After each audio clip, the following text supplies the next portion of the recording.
नमस्कार दोस्तों, स्वागत है आपका एग्ज़ाम वॉरियर के यूट्यूब चैनल पर। आज की वीडियो में हम देखेंगे कि आप घर बैठे मोबाइल से हमीरपुर बोर्ड में निकली वैकेंसीज़ को कैसे भर सकते हो, फ़ोटो और सिग्नेचर कैसे अपलोड करते हैं।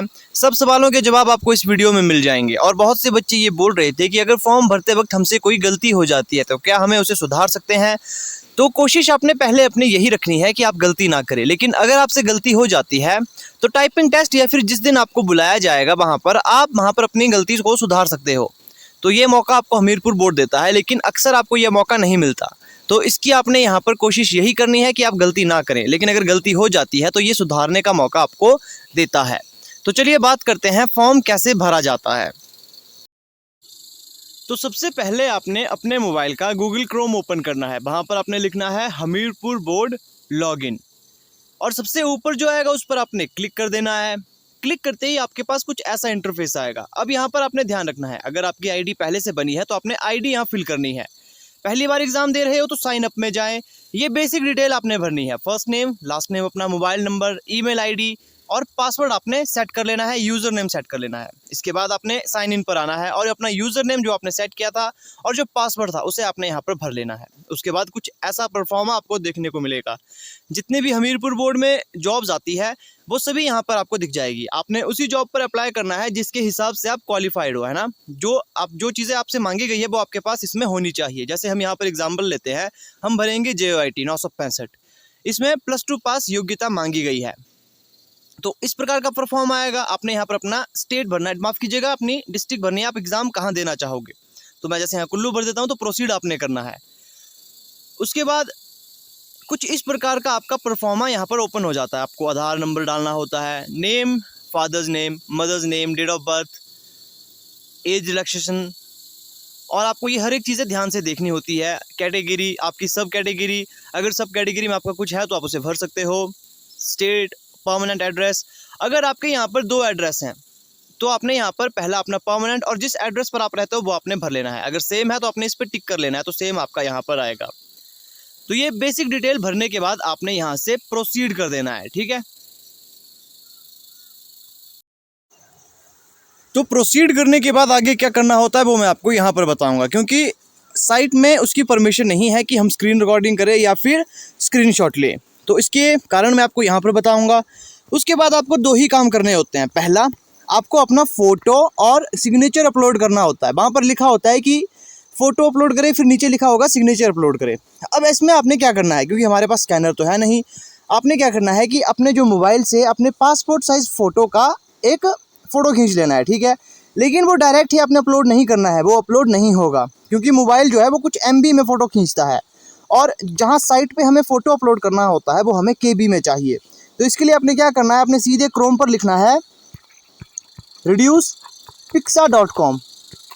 reducepicsa.com लिखने के बाद आपने क्या करना है, जो आपने फ़ोटो खींचा है पासपोर्ट साइज़ फ़ोटो का, उसे वहाँ अपलोड करना है।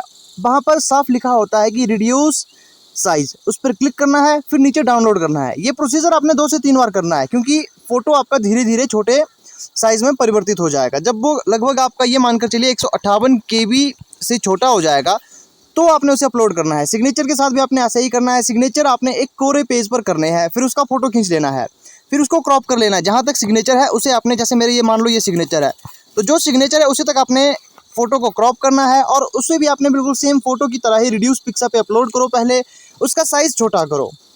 बस यही 2 डॉक्यूमेंट आपसे अपलोड करने के लिए वहाँ पर मांगे जाते हैं। उसके बाद जो सेकंड स्टेप है वो है आपके डॉक्यूमेंट्स के, आपने वहाँ डिटेल भरनी होती है। जैसे हमने भरना था HP JOIT पोस्ट कोड 965, है ना, हम JOIT का भर रहे थे, तो हमें यहाँ पर सिर्फ 2 ही चीज़ भर सकते हैं।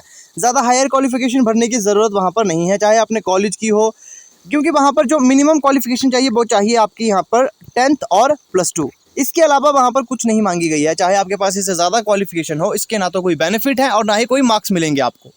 तो यहाँ पर आपने सबसे पहले लिखा होता है 10th में डिटेल आपने लिखनी होती है, वहाँ लिखा होता है ऑल, उसे आप ऑल पर ही रहने दें, क्योंकि आपने 10th में अलग से स्ट्रीम थोड़ी पड़ी होती है। फिर आपने लिखना होता है पासिंग ईयर, फिर आप लिखते हो वहाँ पर कि किस बोर्ड से आपने उसे पास किया है। जैसे अक्सर विद्यार्थी, अगर आपने सरकारी स्कूल से पास किया तो आपको आएगा वहाँ पर HP बोस, अगर आपने प्राइवेट स्कूल से एग्ज़ाम दिया था तो CBSE। तो अपना बोर्ड आपने वहाँ पर लिख लेना है।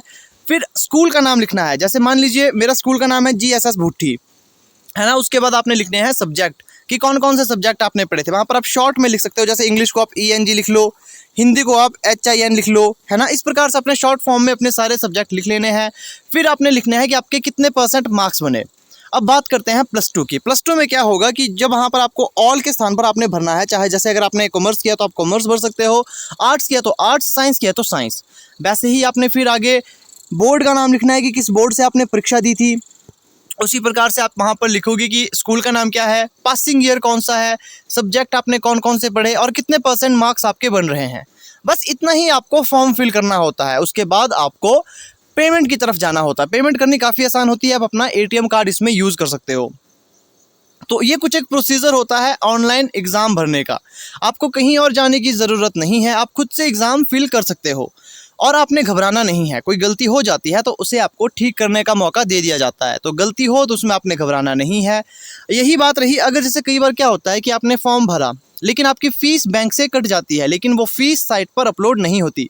वहाँ लिखा आता है कि फ़ी इज़ नॉट रिसीव्ड। तो अगर आपके बैंक से पैसे काटे जा चुके हैं तो उसमें आपने घबराना नहीं है।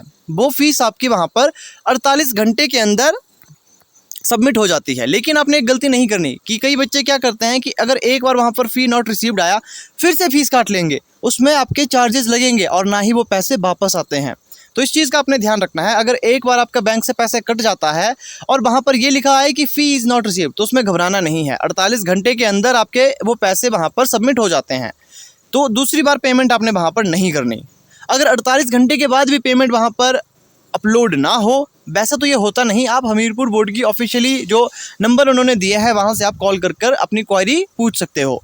तो ये कुछ एक डिटेल थी, कुछ एक वीडियो थी आपको बताने के लिए, क्योंकि बहुत से बच्चे ये पूछ रहे थे कि सर क्या हम खुद से एग्ज़ाम फिल कर सकते हैं। तो इसमें कोई भी बड़ी दिक्कत नहीं है, आप खुद से एग्ज़ाम फिल कर सकते हो।